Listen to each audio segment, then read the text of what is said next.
Welcome to Learning Unit number 5.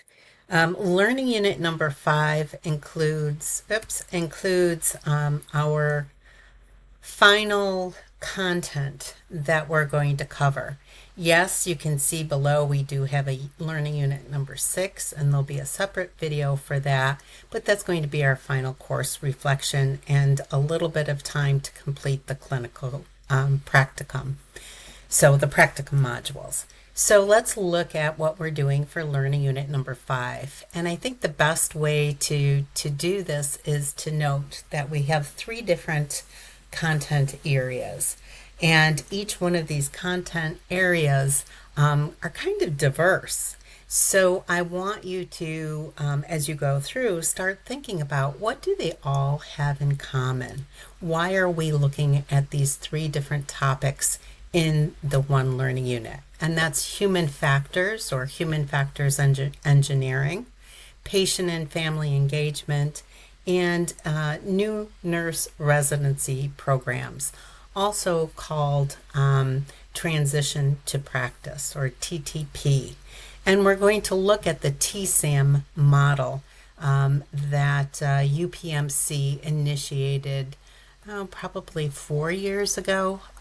So we're going to look at what is the TSAM model, Tiered Skills Acquisition Model. So when you click open on unit number 5, our topics and activities are here, and we've already discussed the new content, and we are going to end this learning unit by submitting our clinical course assignment. Now, for some reason, I've called it kind of 2 different names. So our clinical course assignment, again, so if nobody's panicking, is our PICO question, or perhaps you're going to use a PPCO question, as we've introduced in another learning unit, and your literature review. So that is due at the end of this learning unit number 5. So here are your outcomes. Again, human factors engineering is going to be one.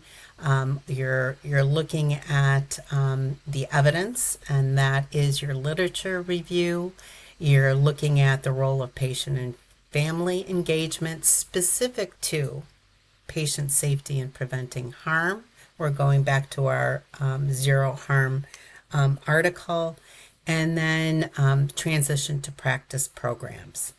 So let's go step by step on the activities. You're watching this video. This is the last reading that you have from our ebook, and it's a rather short reading.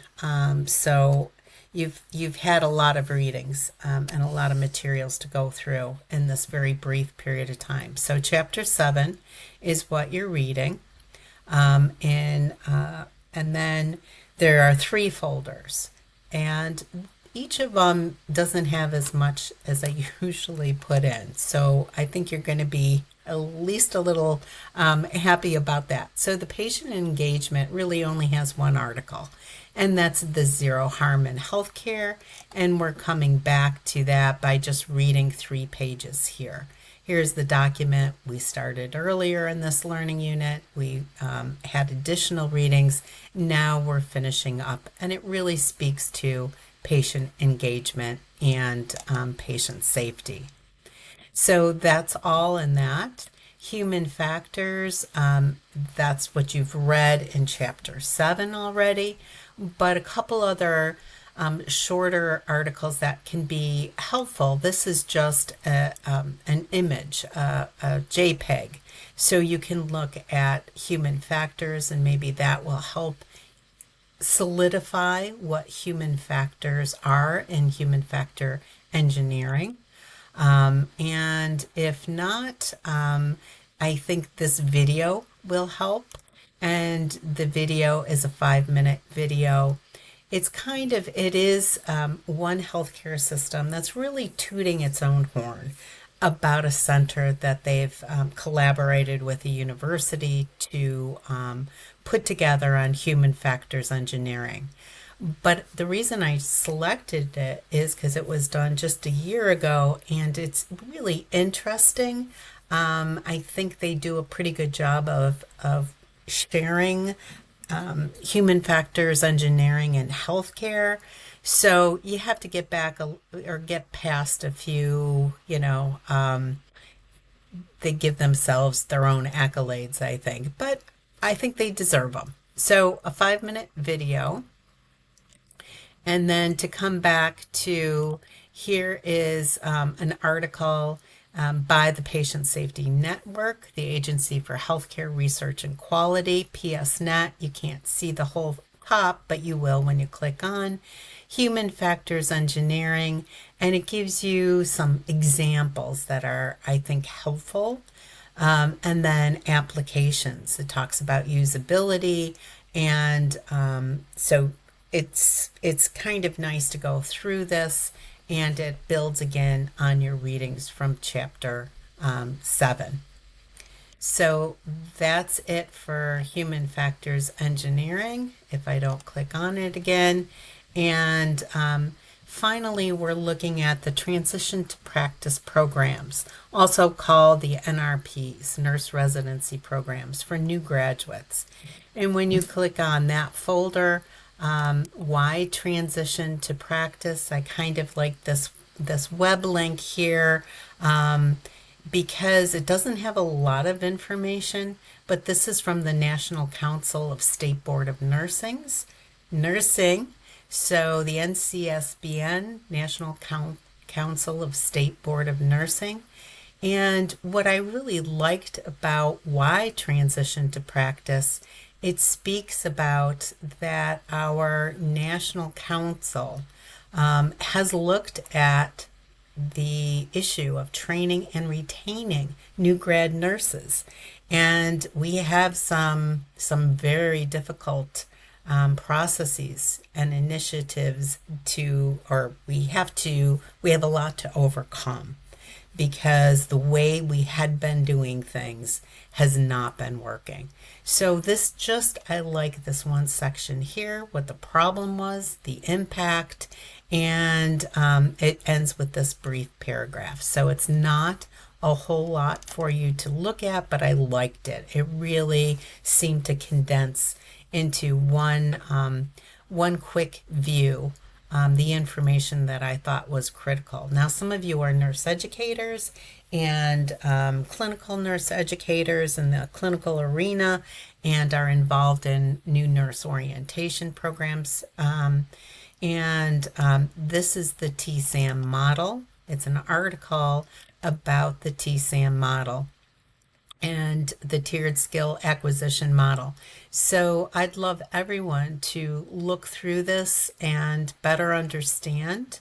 And they use Pat Benner's novice to expert model as a foundation for it.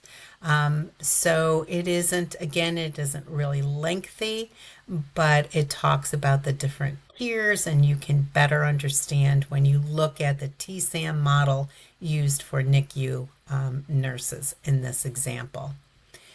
So next you're going to, so that's all 3 folders. Your final discussion board, I'm not asking that you do a reply, but it gives us a chance to really look at our initiative and to share some from our initiative. So for this discussion board, you're going to choose one category of a health-related safety strategy, whichever one you think is most applicable to you. So you choose either human factors engineering or the transition to practice information. Then share how this safety strategy can be applied to your initiative. Sometimes it's a bit of a stretch, but think about it, reflect on it. So assure that you cite some information from our textbook, because almost everyone can figure out something with human factors engineering or the TTP programs that you can use in your initiative, but especially HFE. So assure that you cite information from our textbook on the safety strategy if you're using human factors engineering, and at least one source that you used for your own initiative in your literature review. So this is our time to share a little bit about our safety initiative with our classmates and the evidence to support the importance of the initiative to patient safety or the well-being of the nurses, the nursing students that we lead and educate. So again, it doesn't say it here. I'm going to make sure I add that. I think it said it in the very beginning. No reply is required, but as you're reading another person's initiative, you can sneak in a little bit of a quick reply to them if you so choose. That would be great. So we finish this by this learning unit and the new content of our course by uploading the clinical course assignment, your literature review, and the PICO question into the Dropbox. So that's it for learning unit number 5. And then please note that you do have the final course reflection and time to complete your clinical practicum in our shortened week here. And there will be a separate video for that. Thanks and have a good week.